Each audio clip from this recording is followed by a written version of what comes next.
এখন 5:30 বাজে অ্যান্ড আমি জাস্ট এভাবে বের হয়ে গেছি দেশে যাব বলে। হ্যাঁ, বাংলাদেশে। সাথে কোনো প্ল্যান নেই, না কোনো সঙ্গী। Let's see. মেরা ফলসফার কাঁধে পে মেরা বস্তা, ব্যাপারটা অনেকটা এমন। সো হ্যালো এভরিওয়ান, আমি তো এবার আমার বাকেট লিস্টে জাম্প করে ফেললাম। আমি যাচ্ছি ঢাকায়, তাও কোনো টিকিট ছাড়া, এক্সট্রা টাকা ছাড়া অ্যান্ড কোনো সঙ্গী ছাড়া।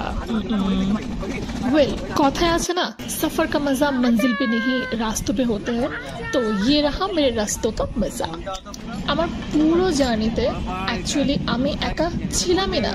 Just like this Sunshine, this clouds and obviously পাহাড়, যেটা আমি অনেক পছন্দ করি, একটু একটু করে এগিয়ে যাচ্ছিলাম। আর সাথে ছিল আমার অনেকগুলো সঙ্গী, লাইক যারা অ্যাকচুয়ালি আমাকে সিট দিয়েছিল ওরা। অ্যান্ড সত্যি কথা, পুরোটা জার্নি এতটা মজার হয়েছে যেটা আমি বলে বোঝাতে পারবো না। ইট ওয়াজ সো সুইট। অ্যান্ড আমি একদম ফিলই করিনি যে আমি একা যাচ্ছি। সিদা বেবি, আমরা এতটাই এনজয় করেছি, লাস্টে মিস করবো বলে আমরা থিঙ্ক করছিলাম, তাই কিছু মেমোরি। ওয়েট, এখানে এনজয়মেন্ট শেষ না, রাতে আরো মজা করেছি, লুডো।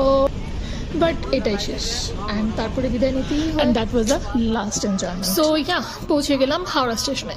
C the time, 4:44।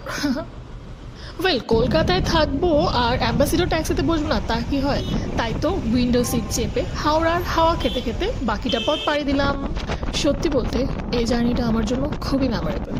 লাইফে কিছু পথিসিটি সরিয়ে যখন মন খুলে বাজেও একটা সুযোগ পেলাম, তাই আঁকড়ে ধরলাম আর কি। Okay, no more today. আগামী ভিডিও পর্যন্ত সাথেই থাকুন। Thank you.